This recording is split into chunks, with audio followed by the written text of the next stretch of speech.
దూరదర్శన్ యాదగిరి ప్రేక్షకులందరికీ ఈరోజు సింగిడిలో ముఖ్యంగా మనీ మేనేజ్మెంట్ గురించి తెలుసుకునే ప్రయత్నం చేద్దాం. ఈరోజు మనతో పాటు స్టూడియోలో ఉన్నారు రాజలక్ష్మి గారు. ముఖ్యంగా ఈవిడ ఫినాన్షియల్ అడ్వైజర్గా ఉన్నారు ఎల్ఐసికి. సో సీనియర్ ఫినాన్షియల్ ఎక్స్పర్ట్ అని కూడా మనం చెప్పొచ్చు. సో ఆవిడని అడిగి ఈ మనీ మేనేజ్మెంట్ ముఖ్యంగా స్మాల్ ఫ్యామిలీస్ నుంచి పెద్ద పెద్ద సంస్థల వరకు మల్టీనేషనల్ కంపెనీస్ వరకు ఈ మేనేజ్మెంట్ అనేది చాలా ఇంపార్టెంట్. సో మనీ మేనేజ్మెంట్ యొక్క ప్రాముఖ్యత ఏంటి అండ్ దాని యొక్క నిత్య అవసరం ఎంత ఉంది ప్రతి ఒక్క వ్యక్తికి అనే విషయాల్ని మేడం మాటలు తెలుసుకుందాం. మేడం ముందు వెల్కమ్. అయితే money management basics of money తెలుసుకుంటే మనీ మేనేజ్మెంట్ చాలా ఈజీ అవుతుంది. సో ఫస్ట్ అసలు ఈ బేసిక్స్ ఆఫ్ మనీ ఏం చెప్తారు? ఒక పర్టికులర్ ఫ్యామిలీలో సపోజ్ మీకు ఒక నెలవారీగా ఒక 30,000 వస్తుంది అనుకోండి. ఈ 30,000లో మీరు ఆ పర్టికులర్ మనీని ఎలా మేనేజ్ చేస్తారు? ఒక చిన్న కుటుంబం అనుకోండి, ఒక భార్య భర్త 2 పిల్లలు, ఇది మన బేసిక్ ఒక చిన్న ఫ్యామిలీ. సో ఒక చిన్న ఫ్యామిలీ నుంచి ఒక బిలో పావర్టీ లెవెల్ నుంచి మిడిల్ క్లాస్ దాకా ప్లానింగ్ అనేది చాలా ఇంపార్టెంట్. సో ఈ 30,000లో కనీసం ఒక 20,000 మామూలు ఖర్చులు పోగా ఒక 10,000 నువ్వు ఏ రకంగా నువ్వు ప్లానప్ చేసుకొని స్పెండ్ చేస్తావు అనేది ఒక ఆధారపడి ఉంటుంది. చదువుకునేటప్పుడు మనకి వాళ్ళ ఎడ్యుకేషన్ మీదనే ఇంట్రెస్ట్ ఉంటుంది. అందులో మళ్ళీ 2 ఎర్నర్సా 4 ఎర్నర్సా అనేది మనం చూసుకోవాలి. సో వీళ్ళు ఎప్పుడైతే ఈ ఒక చేతితోటి కనుక సంపాదన సరిపోవట్లేదు అన్నప్పుడు ఒక ఇన్కమ్ మీద బతకకుండా ఒక సెకండరీ ఇన్కమ్ని మనం ఎలా జనరేట్ చేసుకోవాలి అనేది చాలా ఇంపార్టెంట్ కాన్సెప్ట్. ఎందుకంటే మనీ దానికి మనం దేనికి పెడతాం? మనీ వచ్చినప్పుడే కదా మనకు ఖర్చు చేసుకోవడానికి ఉంటుంది. దేనికి ఖర్చు పెడతాము? పిల్లల చదువు కోసం ఖర్చు పెడతాము, లేదా మన ఫ్యూచర్లో ఏమైనా కొనుక్కోవడానికి పెట్టుకుంటాము, లేదా మళ్ళీ ఫ్యూచర్లో మనకి ఏదైనా అత్యవసరం పరిస్థితి వస్తుందేమో అనే ఆలోచనతో మనం పెట్టుకుంటాం. సో ఎప్పుడైతే మనం హెల్తీగా ఉంటామో అప్పుడే దాన్ని సంపాదనని మనం కరెక్ట్గా యూటిలైజ్ చేసుకొని దాన్ని ఒక ప్రణాళిక ప్రకారం ప్లానింగ్ చేసుకున్న రోజు ఏ కుటుంబానికి ఎలాంటి సమస్యలు ఉండవండి. మేడం అయితే ఇందాక మీరు ఇంత విపులంగా చెప్పారు. అయితే చిన్న కుటుంబం పెద్ద కుటుంబం అండ్ ఒక్క చేతి సంపాదన ఎన్ని చేతుల నుంచి సంపాదిస్తున్నాం అనేది కూడా బేసిక్గా మనం లెక్క వేసుకోవాలి అని. అయితే అసలు సంపాదన అంటే ఆదాయంకి అండ్ ఖర్చులకి ఉన్నటువంటి వ్యత్యాసం ఏంటంటే తేడా ఏంటి అండ్ దీనిని ఎలా బ్యాలెన్స్ చేయాలి? ఆదాయం ఒక 30,000 40,000 ఆన్ అన్ యావరేజ్గా ఒక వచ్చినా కూడా దాన్ని కనుక నువ్వు సరిగ్గా మేనేజ్ చేయలేకపోతే నువ్వు అది 1,00,000 వచ్చినా కూడా నువ్వు అది నీకు ఆ రోజు ఆ సంపాదన సరిపోదండి. సో ఎందుకంటారా, ఇక్కడ మీరు ఏ రోజు మీరు అది కంట్రోల్ చెక్ అనేది ఎక్కడా చేయలేదు కాబట్టి. సో మామూలుగా ఒక చిన్న కుటుంబము సంతోషంగానే ఉంది, ఓ మిడిల్ క్లాసు సంతోషంగానే ఉంది, ఒక దానికంటే ఇంకొంచెం అప్పర్ మిడిల్ క్లాస్ వాళ్ళు కూడా సంతోషంగా ఉన్నారు. ఈ సంతోషము అనేది సంపాదనతో రాదండి. సంపాదనతో సంతోషం అనేది నీకు రాదు. ఏ రోజైతే నీకు పద్ధతి అంటే డిసిప్లిన్, ఈ మనీ డిసిప్లిన్ అనే వాళ్ళ దగ్గరే సంతోషం ఉంటుంది. మేడం ఒక పెద్ద పదం చెప్తాను. ఆ పదం చిన్న ఇద్దరు ఉన్నటువంటి కుటుంబం నుంచి పెద్ద పెద్ద దేశాల దాకా కూడా ఆ పదానికి చాలా ప్రాముఖ్యత ఉంది. అండ్ ఆ పదం మీదే బేస్ అయ్యి ఆర్థిక పరిస్థితి అనేది ఆ కుటుంబం నుంచి దేశం నుంచి ప్రపంచానికి కూడా బేస్ అయి ఉంటుంది. సో అదే బడ్జెట్. సో బడ్జెట్ అనేది చాలామంది చాలా పెద్ద పదంగా చూస్తారు, కానీ చాలా చిన్న కుటుంబానికి కూడా బడ్జెట్ అనేది చాలా ఇంపార్టెంట్. దేశాలకి రాష్ట్రాలకి ఈ బడ్జెట్ కాదు, ప్రతి కుటుంబానికి కూడా ఒక బడ్జెట్ ఉండాలని నేను అంటాను. మీరేమంటారు? కరెక్ట్ అండి. అది చిన్న ఒక కుటుంబం నుంచి మొదలై మీరు అన్నట్టుగా పెద్ద పెద్ద దేశాలు, అమెరికా లాంటి దేశానికి కూడా బడ్జెట్ అనేది చాలా ఇంపార్టెంట్. సో ఈ బడ్జెట్లో ఏం చేసుకుంటాము, ఒక పర్టికులర్ ఫ్యామిలీ కనుక ఆ బడ్జెట్ ప్లానింగ్ ఒక సంవత్సరానికి, సో బడ్జెట్ రిలీజ్ అవుతుంది అనగానే అందరూ ట్యాక్స్ గురించి దాని గురించి రిలీజ్ అవుతుంది, ఏం జరుగుతుంది, ఇది తగ్గుతుందా, అది పెరుగుతుందా, ఈ వస్తువు పెరుగుతుందా, ఆ వస్తువు ఏది ఎలా పెరిగినా కూడా నీ జీతం పెరుగుతుందా అనేది మనం ఒక నార్మల్ పర్సన్స్ మాత్రం మనం ఆలోచించుకుంటూ ఉంటామండి. సో ఈ జీతాలు ఎప్పుడైతే ఎంత పెరుగుతాయి అనేది మీకు తెలియకుండా, మీ బడ్జెట్ అనేది ప్లానింగ్ లేకుండా ఇంటర్నేషనల్ బడ్జెట్ కానీ నేషనల్ బడ్జెట్ తోటి మనం ఏం చేస్తామండి? సో ఏం చేయలేం మనం. సో మన బడ్జెట్, మన వ్యక్తిగత బడ్జెట్ ఏంటి అనేది నీ సొంత ఖర్చు. అసలు నువ్వు ఈ సొసైటీలో బతకడానికి అసలు నీకంటూ ఖర్చు ఏంటి అసలు? అంటే మనం ఉండడానికే మనం ఇంత బడ్జెట్ ఆలోచిస్తున్నామే. మామూలుగా కూడా పోయిన తర్వాత కూడా బడ్జెట్ వేసుకుంటూ ఉంటారండి చాలామంది. అంటే ఒకళ్ళు వెళ్ళిపోయిన తర్వాత కూడా దానికి ఇంత ఖర్చు అవుతుంది అనేసి ఒక ప్లానింగ్లో ఉంటారు చాలామంది. చాలామంది ఓన్లీ ప్రజెంట్ బడ్జెట్ లేదా రిటైర్మెంట్ బడ్జెట్లు వేసుకుంటే కూడా ఓకే, తర్వాత నేను ఒక 60 ఇయర్స్ దాటిన తర్వాత నాకు ఎంత ఖర్చు నాకు స్వయంగా వస్తుంది అనే ఆలోచన ఉన్న రోజే మనం ఆ రోజు ఒక పర్టికులర్ ఫ్యామిలీని సక్సెస్ఫుల్గా రన్ చేయగలుగుతామండి. మేడం, అసలు డబ్బును మనం ఎలా మెయింటైన్ చేయాలి, ఎలా ప్లాన్ చేయాలి? అంతకుముందేమో ప్రజ ఏం చేసేవారంటే గుంత తవ్వి డబ్బుల్ని కాయిన్స్ కదా అప్పట్లో, కింద దాచిపెట్టేసేవారు బిందెల్లాగా. అవి మనకి ఉండేవి. దాని తర్వాత మనకి ఎప్పుడైతే బ్యాంకింగ్ సిస్టమ్ అనేది వచ్చిందో, సో ఆ రకంగా మనం ఆ డబ్బుని తీసుకెళ్ళి ఒక బ్యాంకులో పెట్టుకుంటామండి.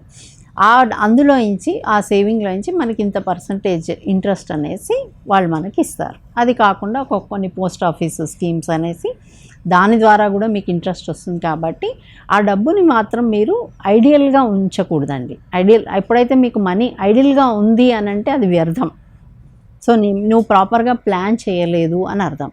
సో ఎందుకు అని అంటారా, మీరు ఒకవేళ కనుక తీసుకుంటే కనుక మీరు ఒక 3 నెలలు దాదాపుగా ఒక బ్యాంక్లో పెడితే వాళ్ళు ఇంత ఇంట్రెస్ట్ అనేసి మీకు ఇస్తారు. సో ఆ ఇంట్రెస్ట్ తోటి నువ్వు నెక్స్ట్ నెలకి నువ్వు అది వాడుకోవచ్చు. లేదా నీ ఫ్యూచర్ పిల్లలకి ఎడ్యుకేషన్ పరంగా కానీ, మ్యారేజ్ పర్పస్కి కానీ, దేనికైనా ఎప్పుడు ఏ సేవింగ్ చేసినా కూడా ఫ్యూచర్ గురించే కదా ఆలోచించేది. సో మీ ఐడియల్ దాన్ని కనుక మనము బ్యాంక్లో పెడితే ఇంట్రెస్ట్ వస్తుంది. లేదా ఇంకొకటి ఆలోచన ఏం చేస్తారంటే, చాలా మటుకు ఎక్కువ ఇంట్రెస్ట్ వస్తుంది కదా అనేసి బయట వాళ్ళకి వడ్డీగా ఇస్తూ ఉంటారు. దట్ ఈజ్ ఇన్సెక్యూర్ అంటాం. సెక్యూరిటీ జోన్లో నుంచి నువ్వు రిస్క్ జోన్లోకి వెళ్ళిపోయావు. అది ఏ గవర్నమెంట్ కానీ ఏది కానీ ఎవరు ఏమి చేయలేరు దానికి. ఎందుకు అంటే చాలామంది మనము చిట్ ఫండ్ కంపెనీస్లో పెడతారు, ప్రైవేట్ చిట్ ఫండ్ కంపెనీస్లో పెడతారు. వాళ్ళు కొన్ని రోజుల తర్వాత బోర్డు తిప్పేస్తారు. లేదా వాళ్ళు ఎక్కువ ఇంట్రెస్ట్ ఇస్తున్నారు కదా అని నువ్వు ఒక్కసారే దాచిపెట్టుకుని 1 లక్ష రూపాయలు తీసుకెళ్ళి ఎక్కువ ఇంట్రెస్ట్ ఇస్తారు కదా అని వాళ్ళకి ఇచ్చేస్తారు. సో దీనికంటే మీరు సెక్యూర్ జోన్లోకి వెళ్ళడం బెటర్. ఎందుకంటే మీ ఉన్నవే కొంచెం మనీ, దాన్ని తీసుకెళ్ళి నువ్వు ఇంకోళ్ళ చేతిలో పెడతావు. అది ఎవరు గవర్నమెంట్ రెస్పాన్సిబిలిటీ. మీరు గవర్నమెంట్కి వెళ్ళి మీరు కంప్లైంట్ ఇచ్చినా వాళ్ళు కూడా ఏం చేయలేరు. బికాస్ అది మీ పర్సనల్ ఇంట్రెస్ట్ తోటి, మీ ఇష్టంతో మీరు వెళ్ళి పెట్టుకున్న డబ్బు. సో అందుకనేసి మీకు ఆ ప్రణాళిక అనేది ఉంది. ఆ సేవింగ్ కాన్సెప్ట్స్ అనేవి మీరు నేర్చుకొని, మీరు దాన్ని ఉపయోగించుకొని మీ పిల్లలకు కూడా నేర్పించి, నువ్వు ఇక్కడ 1000 రూపాయలు నువ్వు ఇది దాచుకుంటే దీని మీద నీకు ఇక్కడ 400 రూపాయలు వచ్చిందో లేక 500 వచ్చిందో, ఆ డ్యూరేషన్ అనేది మీరు వాళ్ళకి విపులంగా చెప్పగలిగితే వాళ్ళకు కూడా ఒక హ్యాబిట్ లాగా ఫామ్ అయ్యి, దాంతో మీరు వాళ్ళకు చిన్న సైకిల్లో నువ్వు దాచుకున్నావు కాబట్టి నీకు ఈ గిఫ్ట్ ఇస్తున్నాము అని మీరు వాళ్ళకి ఏ రోజైతే చెప్తారో వాళ్ళకి ఆ కాన్సెప్ట్స్ అనేవి వాళ్ళకి బాగా మైండ్లో కూర్చుండిపోతాయి. మేడం, పొదుపు అనేది చాలామంది ఇళ్లలో వింటూ ఉంటాము. సో పొదుపు అనేది చాలా అవసరం. పొదుపుగా ఉండాలి, పొదుపుగా వాడాలి, పొందిగ్గా ఉండాలి. ఈ మాటలన్నీ కూడా సర్వసాధారణంగా ఒక మధ్యతరగతి కుటుంబంలో తెలుగులో వీళ్ళలో వింటూ ఉంటాం. సరే, పొదుపుని ఇంగ్లీష్లో మనం కన్వర్ట్ చేసుకుంటే సేవింగ్స్. సో సేవింగ్స్ అనేది ఎక్కువగా ఇప్పుడు ఉన్నటువంటి ఇదిలో సేవింగ్ అకౌంట్, సేవింగ్స్ చేసుకోవాలి. పర్సనల్ సేవింగ్స్ చాలా ఇంపార్టెంట్. ఈ మాటలు వింటున్నాం. సో దానికి నేను ఇంటర్లింక్ చేసి ఈ ప్రశ్న అడుగుతున్నా. అసలు పొదుపు అంటే ఏంటి? ఈ రెండింటికి కనెక్షన్గా మీరు ఆన్సర్ చెప్పండి. పొదుపు ఎప్పుడు చేస్తారండి? ఒక సంపాదన వచ్చిన తర్వాత, ఖర్చులన్నీ తీరిన తర్వాత, నీడ్స్ వాంట్స్ అయిపోయిన తర్వాత అప్పుడు మీరు నెక్స్ట్ స్టేజ్ పొదుపు అనేది కాన్సెప్ట్ వస్తుంది. ఈ పొదుపు అనేది ఏ రకంగా చేయొచ్చు? ఒక చిన్న ఉండీలు అనేసి చిన్న కుండీలు లాంటివి దొరికేవండి అప్పట్లో, మట్టివి, పిగ్గీ బ్యాంక్స్ అనేవాళ్ళు. అందులో నువ్వు రూపాయి వేసుకుంటూ పోతూ ఉంటే నీకు ఒక నెల తర్వాతను కొంచెం డబ్బు ఇంత అనేసి వచ్చేది కాన్సెప్ట్. అది ఇప్పుడు మా పిల్లలకు కూడా మేము చిన్నప్పుడు నేర్పించామండి. అది ఏంటి అంటే ఒకటి అయిపోగానే ఒకటి తీసుకొచ్చి పెట్టడం, దాంట్లో రూపాయి వచ్చిన తర్వాత దాన్ని తీసుకెళ్ళి ఒక చిన్న బాల్ కొనడము లేదా ఒక చిన్న సైకిల్ కొనడము అనేది వాళ్ళకి అది పొదుపు అనేది అర్థమవుతుంది అనమాట. సో మనం ఈరోజు కనుక ఇది చేస్తే మనకు ఒక వస్తువు వస్తుంది, అది అవసరమైన వస్తువు వస్తుంది అనేది వాళ్ళకి తెలుస్తూ ఉంటుంది.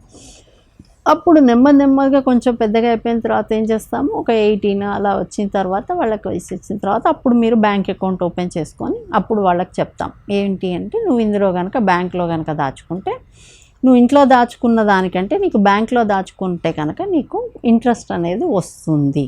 సో ఫస్ట్ ఎక్కడి నుంచి చేంజ్ అయిపోయాం మనము, ఒక చిన్న హ్యాబిట్ ఏదైతే కిడ్డీ బ్యాంక్లో దాచుకునే చిన్న దాంట్లో నుంచి ఒక ఆర్గనైజేషన్ అంటే ఒక బ్యాంకింగ్ సిస్టంలోకి వెళ్ళిపోయాం.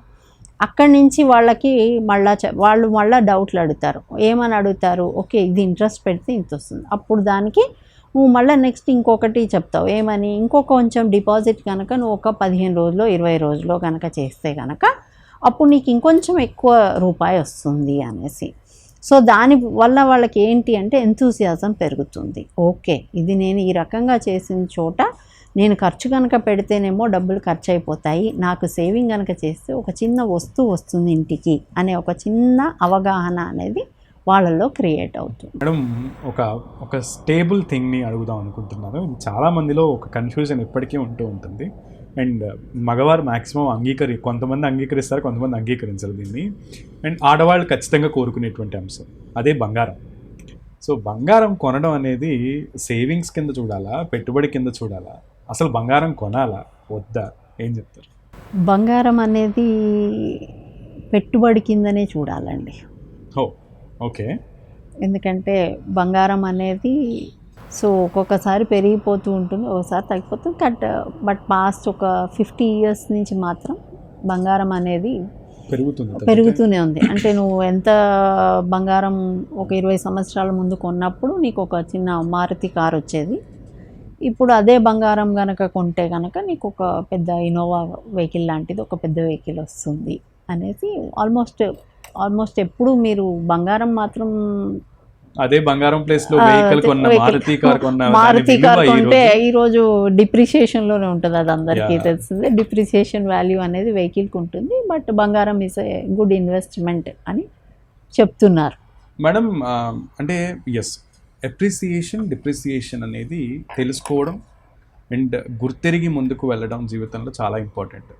సో ప్రతిదానికి కూడా అంటే ఒక్కొక్క దానికి ఎప్రిసియేషన్ వాల్యూస్ ఉంటాయి, ఒక్కొక్క దానికి డిప్రిసియేషన్ వాల్యూస్ ఉంటాయి మనం తీసుకునే ప్రతి వస్తువుకి. సో ఎటువైపు మనం మొగ్గు చూపితే జీవితం సాఫీగా వెళ్తుంది, ఎటువైపు మనం మొగ్గు చూపాలి, ఎప్రిసియేషన్ వాల్యూ వైపు చూడాలా, లేదు ప్రస్తుతానికి మన వాంఛ తీరుతుంది, మనకు కావాల్సినటువంటి నీడ్ తీరుతుంది అని డిప్రిసియేషన్ వాల్యూకి వెళ్ళినా పర్వాలేదా? ఎప్పుడైతే మీరు ఒక వెహికల్ కొన్నారు, ఒక ఇంటికి ఒక వెహికల్, ఇప్పుడు మేజర్ ప్రాబ్లం కూడా మనం చూస్తున్నాం. ఇప్పుడు ఢిల్లీ లాంటి పెద్ద స్టేట్స్లో కూడా పొల్యూషన్ అనేది మనం ఇంక్రీజ్ అయిపోయింది. అక్కడ కూడా ఒక పర్టికులర్ కాన్సెప్ట్ పెట్టారు. ఏమని పెట్టారు, ఒక 4 ఫ్యామిలీ మెంబర్స్ కనుక ఉంటే 4కి 4 వెహికల్స్ ఉన్నాయి. సో ఒక కండిషన్ పెట్టారు, ఒక పర్టికులర్ డేలో మీరు ఒక పబ్లిక్ ట్రాన్స్పోర్ట్ యూజ్ చేయండి అని పెట్టారు. ఆడ్ ఈవెన్ సిస్టమ్ కూడా పెట్టారు. సో ఎప్పుడైతే దీన్ని మనం నియంత్రించలేకపోతున్నాము అనేసరికి ఏం జరుగుతుంది అంటే ఆ ఉన్న సిస్టంలోనే మనం ఫిక్స్ చేసుకోవాల్సి వస్తుంది. ఎందుకు అంటే కోఆర్డినేషన్ లేక ఇండిపెండెన్స్ అనేది ఇదైపోయి సో ఎవరి పనులు వాళ్ళు బిజీగా ఉన్నారు. ఇంత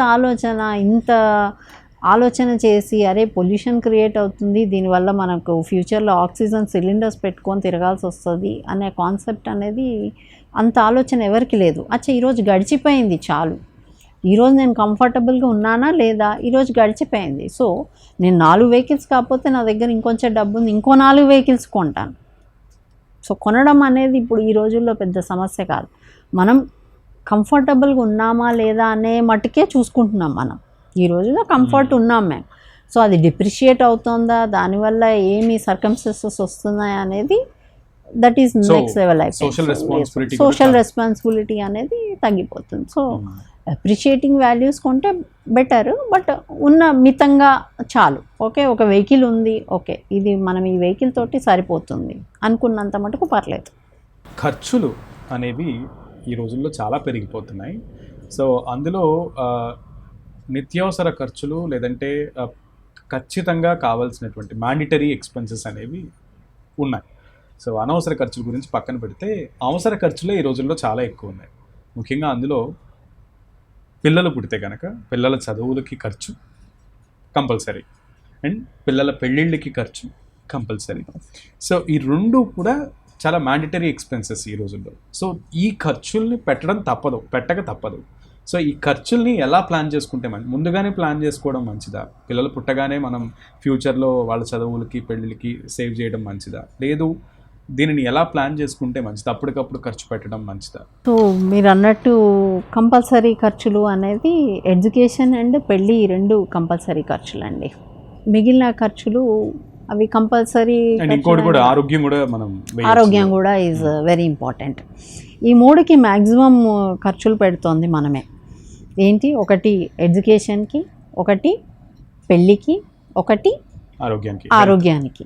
ఓకే, ఆరోగ్యం ప్రైమరీ ఇంపార్టెన్స్ కాబట్టి దానికి తప్పదు. ఎందుకంటే చివరి క్షణం దాకా మనం పాకులాడేది ఆరోగ్యం కోసమే కాబట్టి దీనికి ముందు మీరు అన్నట్టు మ్యారేజ్ గురించి అంటే 0 years పుట్టిన ఎంబటి నుంచే మీరు మ్యారేజ్ గురించి ప్లాన్ చేసుకోవాలి. అలానే నెక్స్ట్ చదువు గురించి ప్లాన్ చేసుకోవాలి. ఎందుకంటే నేషనల్ ఇంటర్నేషనల్ స్టడీస్ అయిపోయాయి అన్నీ కాబట్టి దానికి ఎక్కువే ఖర్చు అవుతుంది. నెక్స్ట్ మెడికల్ అనేది దాన్ని మీరు అవాయిడ్ చేయలేరు కాబట్టి ఇవన్నిటికీ కూడా మీరు బిఫోరే ప్లానింగ్, బడ్జెటింగ్ అన్నీ సిస్టమేటిక్గా ప్లాన్ చేసుకోవాల్సిందే.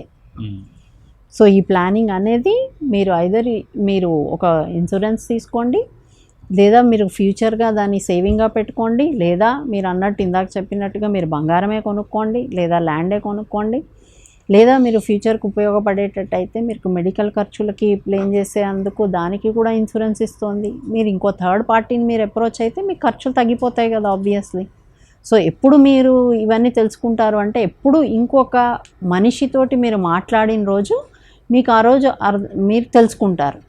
ఎప్పుడు మీరు ఇంకొకళ్ళతో మాట్లాడను, నేను నా 4 గోడల మధ్యలోనే ఉంటాను, ఇంకొకళ్ళ సలహా నేను పాటించను అంటే మీ నాలెడ్జ్ అనేది ఆ 4 గోడల మధ్యకే పరిమితం అయిపోతుంది. అయితే ఉద్యోగం సాధించిన తర్వాత ఫినాన్షియల్ ప్లానింగ్ ఎలా ఉండాలి? మన ఇండియా డెవలప్ అవ్వాల్సింది, ఇంత ఎకానమీ డెవలప్ అవుతోంది, ఇంతమంది ధైర్యంగా ఉన్నారు అని అంటే మన దేశంలో మనం గర్వించదగ్గది ఏంటి అంటే మనకి సఫిషియంట్ యూత్ అనేది ఉన్నారు.